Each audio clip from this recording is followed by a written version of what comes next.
Welcome, traders and investors. So it's Monday morning, early 28th of April. We're wrapping up towards the end of the month. And of course, we've got non-farm payroll. So please just be aware, we've got AAPL, which will happen on Wednesday. We've got non-farm payroll. We've got just quite a bit of news this coming week in terms of anything that can introduce volatility. Plus, we're also waiting and anticipating on seeing what the fallout is going to be as a result of the tariffs. So very interesting here. If you just have a look, previous 228K on jobs, forecasting 129. So almost half of the previous month. So that, and it would be interesting to see if unemployment obviously pops up there. So there could be a lot of volatility on Friday. Most traders should actually just sit this one out, just watch from the sidelines and see what happens. There could be some wild swings in the markets. Okay, not really a high probability, safe money-making environment. So please be extra cautious. That being said, let's go to the charts. Right, so we have a look here at the VIX. We can see it sort of continued to come back down. So for me, I see this almost more as the market is just getting used to the craziness. And but I see it, excuse me, I find it unlikely that we would not see this continue to spike up at this point. But the reality is that for now, the market is sort of just coming back to within normal. And so I think ultimately the VIX can actually be relative. In other words, it's just relative to whatever the market gets used to. Let's have a look at that dollar index. So for me, again, I find it difficult how the US dollar could not, continue to weaken. Apparently, let me just have a look and confirm this. Just saying, discovered this, just came out over the wire. Obviously, I'm not really convinced but this is potentially the beginning of a trend. Just to highlight this, the dollar, obviously, now there's a couple of countries now deciding, and you could argue that this is the first batch. Okay, so no surprises here. A lot of these ending with Stan, but find it interesting that now there's more confidence in moving away from the dollar. That's really, I guess, where I'm going with this. And there's also further expectation, obviously, that the repercussions of the lack of just ships in ports and so on and so forth is likely to just we've still yet to see the subsequent aftershock of that. So interesting, but so for now I maintain my sort of bearish position on the dollar continuing to weaken. And really, if I just have a look at it here from a monthly, I want to show you something here. I do think there's a possibility that if this does continue, we could see this head down towards $90, $89. That's the dollar index. And if we move across to euro dollar, what would that mean? If we look at euro dollar, that means that it's not impossible. We could see it possibly surge up to 1.22. So this is something that is feasible if the current conditions maintain themselves. All right, we have a look at GBP. So GBP over here, we've got a nice little bullish candle over here, a little bit of a consolidation here. So for me, for day traders, swing traders as well, we'll be looking for a break above the high here if we're going to get that continuation to the upside. Or else if we are going to get a bit of a deeper correction on the weekly, we would get a break off the low. That's, I'll be watching this little consolidation closely. Moving on to the dollar yen. Dollar yen as well, producing here for me the weekly is quite interesting off a key level of support. So for now it looks as though we're going to see a bit more movement to the upside with that dollar yen finding some strong support there. Ultimately though, I do think there's a good chance that we'll ultimately break through that level of support. And so one of the things that could fast track that is if we do this week get a strong move that really does push it through that level. But shorter term, I wouldn't be surprised to see this move up a little bit. Dollar Swiss as well, a little bit extended to the downside. Nice little bullish engulfing candle here. It could come up and test resistance, and then we could see a continuation to the downside there. Dollar CAD sits at the top of still. No real change from last week, still sitting at the top of this range. Could we see it break back within that range? And if it does, it starts to become more likely it's going to head towards the other side of the range. But for now, it is still sitting on that area. And so that's something I'll just be keeping an eye on. Then if we go ahead, let's have a look at gold. Gold monthly candle looking interesting to me. Excuse me. Overall, this trend looks relatively nice and healthy, other than the fact that it's overextended, and we do need to see it sort of come back to the moving averages. But that trend looks intact, and the weekly is really where I'm kind of looking at this. We've got a bit of a indecision candle here with a bit of a wick on top, so we can see that there is no doubt some form of resistance where we are now. Let's just do this, quickly add that in, and just draw in a level there so we could see what that level, where that price is over there, which is about 3331. And so yeah, a bit of a pullback down towards moving averages is feasible within this overall. Having a look at it from a daily perspective as well, very similar to what we saw on GBP USD. It's a consolidation here. If we break below this, then it's likely we'll see a bit of a deeper retracement down towards these levels over here. But if we do break out to the upside, then I would expect it to continue. And the momentum here is nice and bullish. So This last week, I was looking for a pullback here, looking for a bullish candle. We did get it. Didn't really take off from that. And so I want to see what happens here. This is not really a sign of strength, but at the same time, the overall trend, as much as it is overextended, appears to be relatively healthy. It's just due for a normal breathing out, breathing in retracement. That's all. Let's have a look at crude oil. Crude oil really has started to breach that level of support. And so this is what I'm looking for here on the weekly. You can see price has pulled back into this level of support. And we've produced a little bit of an indecision, bearish indecision candle. So I'll be looking for a break of the low here if we're going to get that continuation. And if crude oil is going to continue to head lower, that's really what I'm going to be watching over there. Then let's move on to the global indices. So really a lot of what I'm watching here focuses around the weekly chart. So the weekly chart for me is really looking to see, I'm not, for now, it took us a long time to break below that 50-period moving average. We're well below it for now. And yes, last week really was more bullish than you would expect, but we're well below that 50-period moving average. We're well below key levels of potential resistance.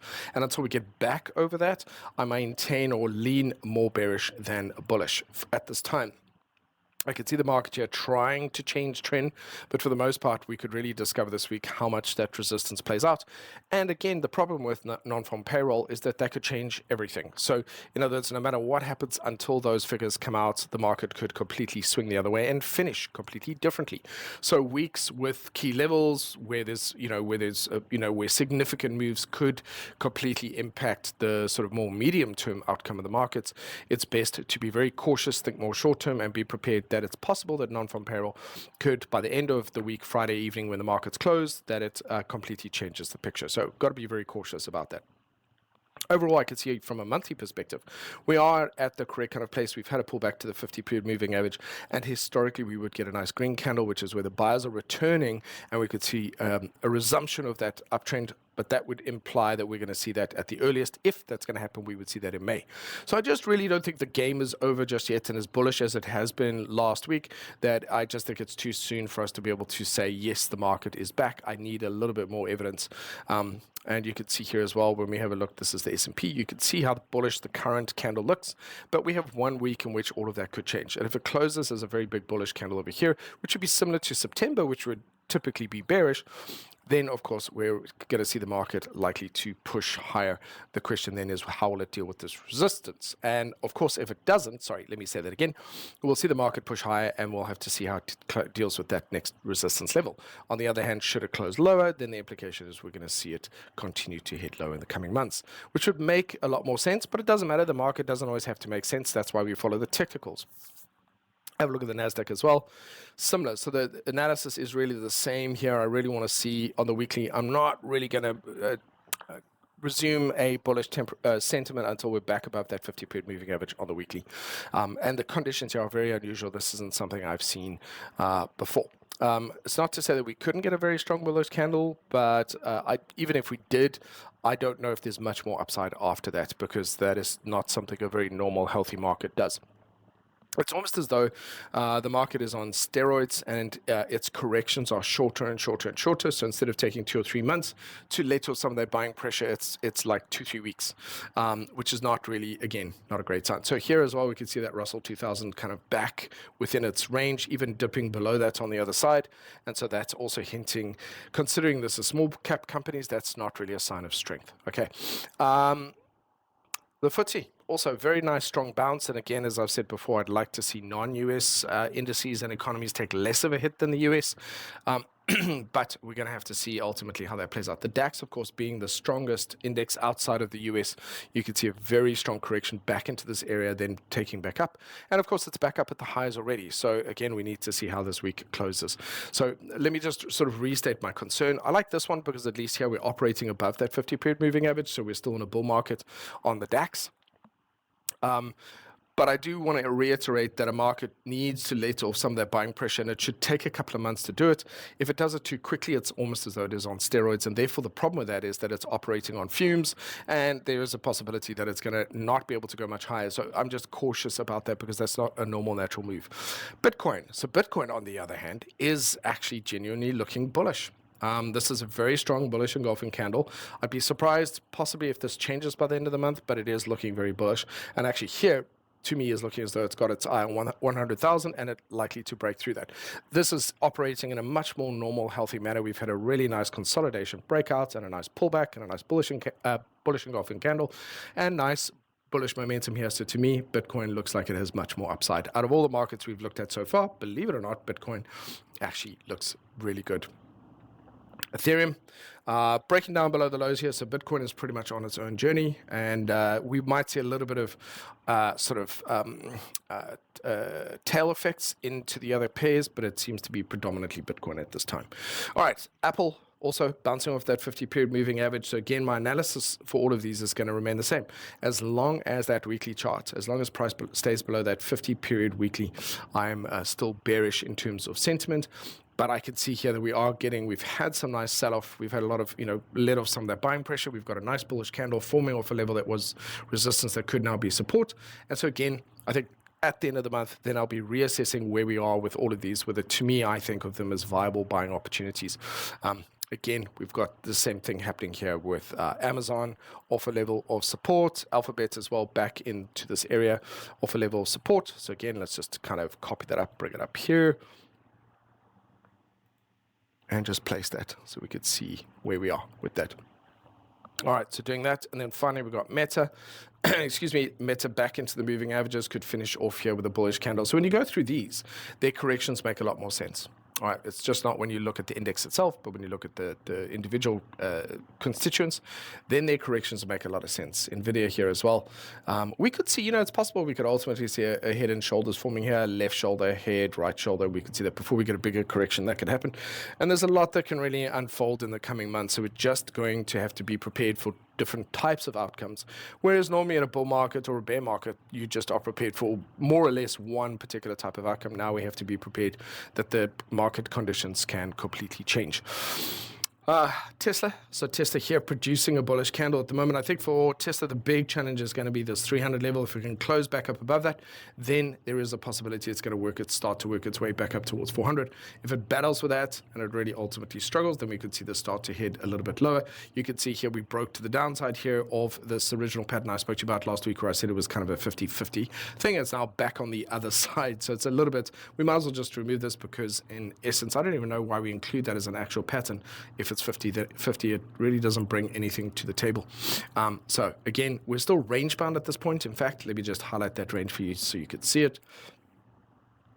That is not at all what I was looking for. Thank you. Let's get rid of you. And you for now. And let's put the range in. And let's just have a look at that. There we go. Okay, so we're still range bound at this point. We'll just have to see ultimately what happens with that.